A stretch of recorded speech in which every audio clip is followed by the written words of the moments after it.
मंडळी नमस्कार, मी विलास बडे। अजित पवार यांचीच राष्ट्रवादी ही पात्र ठरली आणि अजित पवार यांच्या बाजूने राहुल नार्वेकर यांनी निकाल दिला।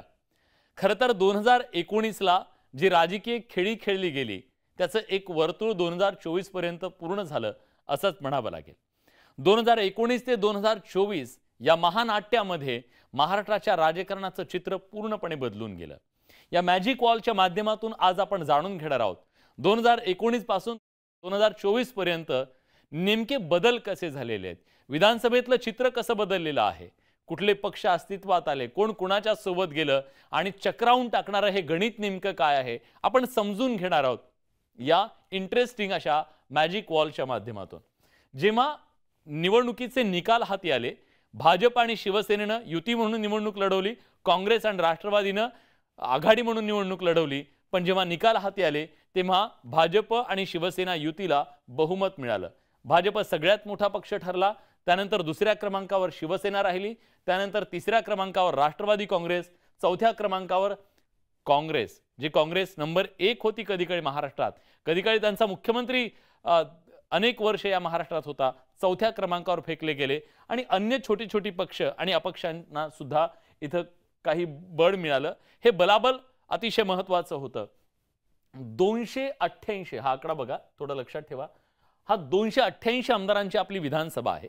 288 आमदारांच्या विधानसभेत बहुमताचा आकडा आहे 144। 144 या बहुमतासाठी आकडा असताना भाजप शिवसेनेकडे मात्र स्पष्ट बहुमत होतं।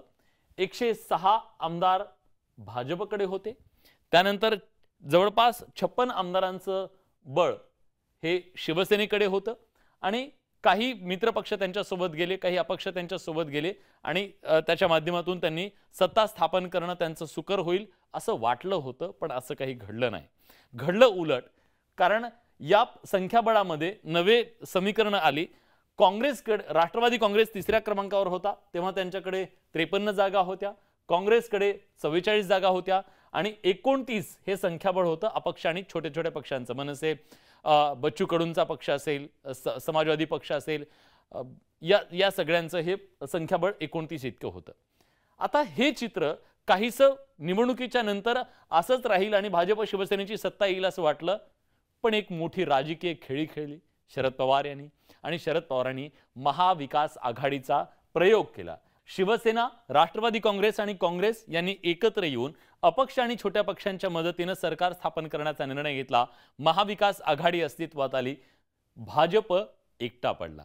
106 आमदार असलेला सगळ्यात मोठा पक्ष ज्याला जनतेने निवडून दिलं तो भाजप एकटा पडला, विरोधात बसला आणि विरोधात ज्यांना बसायचं सांगितलं होतं जनतेने त्यांनी नवे समीकरण उदयाला आणलं आणि शिवसेनेच्या मदतीने त्यांनी सत्तेत आले। महाविकास आघाडीचा प्रयोग शरद पवार यांनी केला, पण खेळ इथं संपला नाही। खेळ इथून खरा सुरू झाला महाराष्ट्राच्या या विधानसभेचा राजकारणाचा। आपल्याला माहिती आहे पुढे काय घडलं, तर पुढे हे सगळं चित्र बदलत गेलं आणि या बदलत्या चित्रामध्ये एक समीकरण शरद पवार यांच्या नेतृत्वाखाली आलं। 106 आमदारांचा भाजप विरोधात बसला, शिवसेना 56 आमदारांसह दुसऱ्या नंबरवर होती, राष्ट्रवादीकडे 53 आमदार होते आणि 44 आमदार काँग्रेसकडे होते, अपक्षांचं 29 बळ। पण याच्यामध्ये मोठी खेळी झाली आणि भाजपच्या सोबत असलेले उद्धव ठाकरे हे शरद पवार यांच्या सोबत आले, मुख्यमंत्री उद्धव ठाकरे झाले आणि महाविकास आघाडीचा हा सगळा प्रयोग महाराष्ट्रानं जवळून पाहिला। खरं तर खेळ इथून पुढे सुरू झाला। महाराष्ट्राच्या राजकारणात पहिली बंडाची ठिणगी पडली शिवसेनेमध्ये आणि महाराष्ट्राचं सगळं चित्र बदलून गेलं।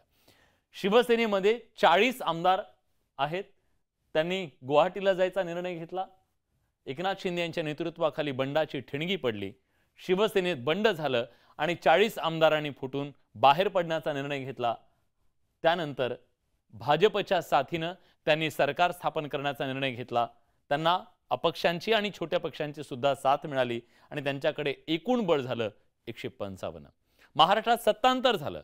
हे सत्तांतर महाराष्ट्रामध्ये झाल्याच्या नंतर इथंच सगळं थांबलं असं नाही, तर महाराष्ट्रात दुसरं बंड झालं आणि ते बंड झालं राष्ट्रवादी काँग्रेसमध्ये। ज्या राष्ट्रवादी काँग्रेसमध्ये जवळपास 53 आमदार होते, हे 53 होते, इकडे 40 बाहेर पडले शिवसेनेमधून, 106 हे भाजपचे, त्यानंतर राष्ट्रवादी काँग्रेसमधून 41 हे बाहेर पडले अजित पवार यांच्या नेतृत्वाखाली। अपक्ष आणि छोटे पक्ष अशा मदतीनं महाराष्ट्रामध्ये हे महायुतीचं सरकार स्थापन झालं आणि हे चित्र महाराष्ट्राचं पुन्हा एकदा बदलून गेलं। आज महाराष्ट्रातली सध्याची स्थिती आणि मागची स्थिती काय आपण बघूया। 2019 ला महाराष्ट्रामध्ये महाविकास आघाडीचं सरकार असताना हे चित्र होतं, ही होती महाविकास आघाडी, हे होतं भाजप। पण 2024 ला मात्र आता पूर्णपणे चित्र बदललेलं आहे। आता महायुतीची ही सगळी जागा टेक्निकली, जरी उद्धव ठाकरे यांच्या उबाठाकडे काही आमदार आहेत आणि शरद पवार यांच्या गटाकडे काही आमदार आहेत, पण टेक्निकली पक्ष त्यांच्या ताब्यात नसल्यामुळे आता व्हीप त्यांना मान्य करावा लागेल। मग टेक्निकली आता राष्ट्रवादी काँग्रेस, शिवसेना आणि भाजप हे सगळे जर आपण बघितले तर हे इतकं मोठं चित्र सध्या महायुतीमुळे बदललेलं आहे। 238 इतकं संख्याबळ त्यांच्याकडे जवळपास बनलेलं आहे आणि आता उरली आहे ती केवळ काँग्रेस। एकटी काँग्रेस सध्या मैदानात आहे आणि या काँग्रेसचे सुद्धा किती आमदार सोबत आहेत याच्याबद्दल एक भलं मोठं प्रश्नचिन्ह सध्या निर्माण झालेलं आहे। 2024च्या मध्ये सध्याची परिस्थिती काय, कसं सगळं चित्र बदललंय तर 106 आमदार असलेल्या भाजपनं 56 आमदार असलेल्या शिवसेनेमध्ये पहिल्यांदा बंड घडवलं किंवा त्यांच्या माध्यमातून मदतीनं हे बंड झालं असं म्हटलं जात आहे।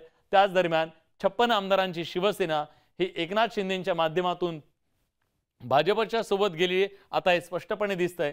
राष्ट्रवादी काँग्रेसमध्ये सुद्धा फूट पडली आणि 53 आमदार असलेल्या राष्ट्रवादी काँग्रेस अजित पवार यांच्या नेतृत्वाखाली सध्या भाजपच्या सोबत सरकारमध्ये आहे। मुख्यमंत्री एकनाथ शिंदे, उपमुख्यमंत्री देवेंद्र फडणवीस, उपमुख्यमंत्री अजित पवार यांच्या माध्यमातून महायुतीचं हे सरकार आहे। सध्या 44 आमदारांची संख्या असलेला काँग्रेस सध्या विरोधकाच्या भूमिकेत आहे, सगळ्यात मोठा विरोधक आहे, पण त्यांना सुद्धा आता मोठं खिंडार पडलेला आहे। अशोक चव्हाणांच्या रूपानं एक मोठा चेहरा त्यांच्यातून बाहेर पडलेला आहे आणि त्यांच्या सोबत आणखी काही आमदार बाहेर पडतील अशी चर्चा आहे। पण या सगळ्या परिस्थितीत 2019 ला महाराष्ट्राच्या जनतेनं कौल नेमका कोणाला दिला, 2024 ला आज महाराष्ट्रात सरकार नेमकं कोणाचं आहे याचा थांगपत्ता लागायला तयार नाहीये। एक वर्तुळ पूर्ण झालेलं आहे।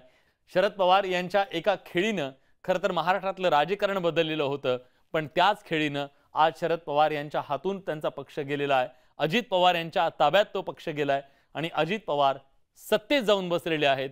विरोधक सध्या कुठे आहेत हा प्रश्न महाराष्ट्रातल्या जनतेला पडलेला आहे। 2019च्या त्या राजकीय खेळीच्या नंतर महाराष्ट्राचं बदललेलं 2024 मधलं हे सगळं चित्र आहे।